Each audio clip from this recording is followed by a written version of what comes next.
Tinambangan ng Pangulo ng Association of Barangay Captains ng Bulacan. Nasawi po siya at ang kanyang driver. Balitang hatid ni Bea Pinla.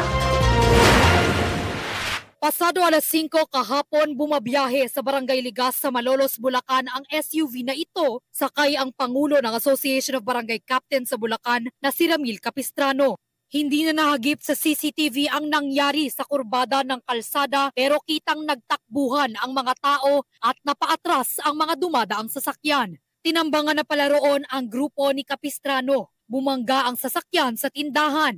Patay si Capistrano at ang 23 anyos niyang driver. Nakatakbo naman ang dalawa pang sakay ng SUV kabilang na ang isang staff ni Capistrano.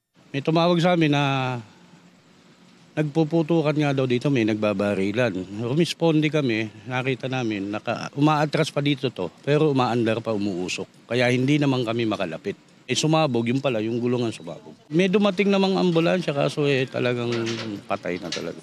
Sa loob ng sasakyan, tadtad ng butas ang mga bintana at upuan kung saan tumagos ang mga bala. Ayon sa pulisya, hindi bababa sa 50 bala ang narecover sa pinangyarihan ng pananambang. Inaalam pa kung sino ang mga salarin, ano ang motibo sa krimen at kung may kinalaman ito sa politika. Tumanggi munang magbigay ng pahayag ang pamilya ni Capistrano. Ang ilan namang nakatrabaho niya hindi makapaniwala sa kanyang sinapit. Gulat lang po kami.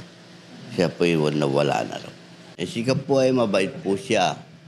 Matulungin po siya. Mapagbigay din po siya. Talagang kahapon, gulat lang kami na gano'n na nga. Kahit yung driver niya, bata pa yun eh. Talagang nakakagulat, napakabait ng bata rin. Nadamay lang din sa nangyari. Di namin lubos maisip na mangyayari sa kanya yung gano'n. Wala rin daw silang kilalang kaaway ni Capistrano. Actually, wala. Sa loob ng 9 years na pagiging bukal din niya sa buong Bulacan, wala talaga. Bea Pinlac, nagbabalita para sa GMA Integrated News. Kapuso, para sa mga maiinit na balita, mag-subscribe sa GMA Integrated News sa YouTube.